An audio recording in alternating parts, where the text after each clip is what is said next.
Thank you very much. And it really is a pleasure to be here to talk about this broader context and maybe share a few thoughts about how we're approaching this problem set on the ground and dealing with the challenges and opportunities of what President Biden has called the most decisive decade for our world.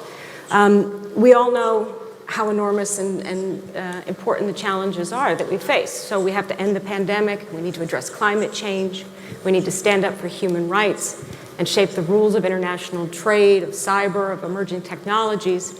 And we have to do it together because we know that it's not our desire to see these problems and challenges define this decade, but the collective action that we put together to face them that should be our way forward. And we in the United States know fully well that our success is bound in the success of others, that no nation, country, government can do this alone.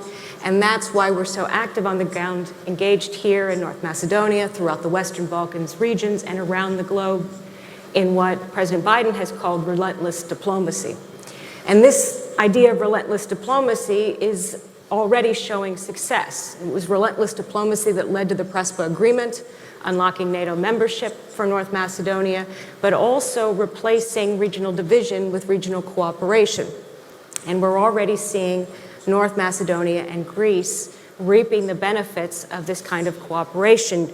You see probably no better demonstration of this than the joint project to build an interconnector from Greece to North Macedonia for gas. This project, when it's completed, will not only free North Macedonia from its dependence on a single supplier of gas that has not been a trusted partner or relied on monopolistic pricing.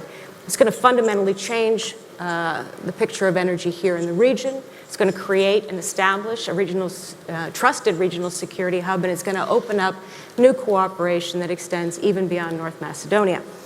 We've also seen important progress in using this energy cooperation to then build a path towards the transition to renewables. We've seen expanded efforts between the private sector in the region. Most notably, I was in Thessaloniki last September at a meeting between the Hellenic American Chamber of Commerce and the American Chamber of Commerce of North Macedonia, talking about opportunities to partner together to bring more investment to the region. And I'm delighted that we'll be able to welcome a trade delegation here in Skopje next month. I think these are all extremely important steps and representative of the changes that are taking place across this region in terms of integrating some key components of the economy. Certainly, the pandemic has convinced many of us in the United States, in Europe, and particularly in this region on the importance of shoring up regional supply chains, but also in investing in skilled labor and in new technologies. This is one of the reasons why through USAID we partnered with the Customs Administration here in North Macedonia to improve border controls along Corridor 8 so that would be better and more facilitated movement of goods and services and people. All of this is going to help create a momentum that not only builds better political integration, but economic integration, which is part of the solution. And we know that these kinds of investments will pay for themselves over time and for decades to come. We've also seen this relentless diplomacy in fighting the pandemic and in improving the systems of healthcare. It turns out that an investment we made in 2018 to work with the Institutes of Public Health here on their virology lab helped complete a renovation just at the time of the pandemic hit that has now enabled North Macedonia to be a key player in understanding the virology of this pandemic and in providing not only better services to the citizens of North Macedonia, but increasingly to be able to offer those services to the region. So in all of these areas, I think we're seeing a profound economic effect. Of course, we remain very focused on anti-corruption and improving the rule of law. This is fundamental to promoting transparency, building the independent institutions that are necessary, fighting impunity, fighting corruption, leading to a stronger economy and a more citizen-responsive government. We're working with the media, with the judiciary here to address those fundamental issues that will provide better trust of the citizens in their government and lead to dramatic changes in which the citizens of this country, and most importantly, the youth, which are going to be such an important part of the future, have a voice in how things develop.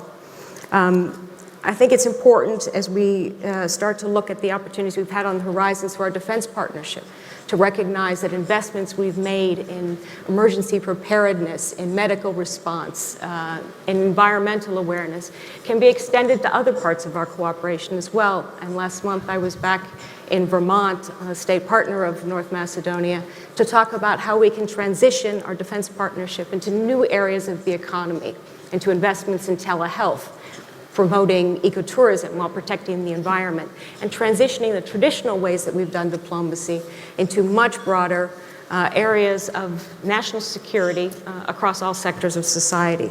So I think there's a lot of important work that we can do, and most of this relentless diplomacy is going to come through our cooperation with like-minded partners.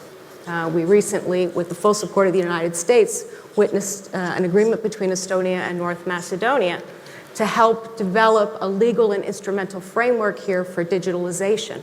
Again, Estonia brings great expertise in e-governance and in technological and digital services.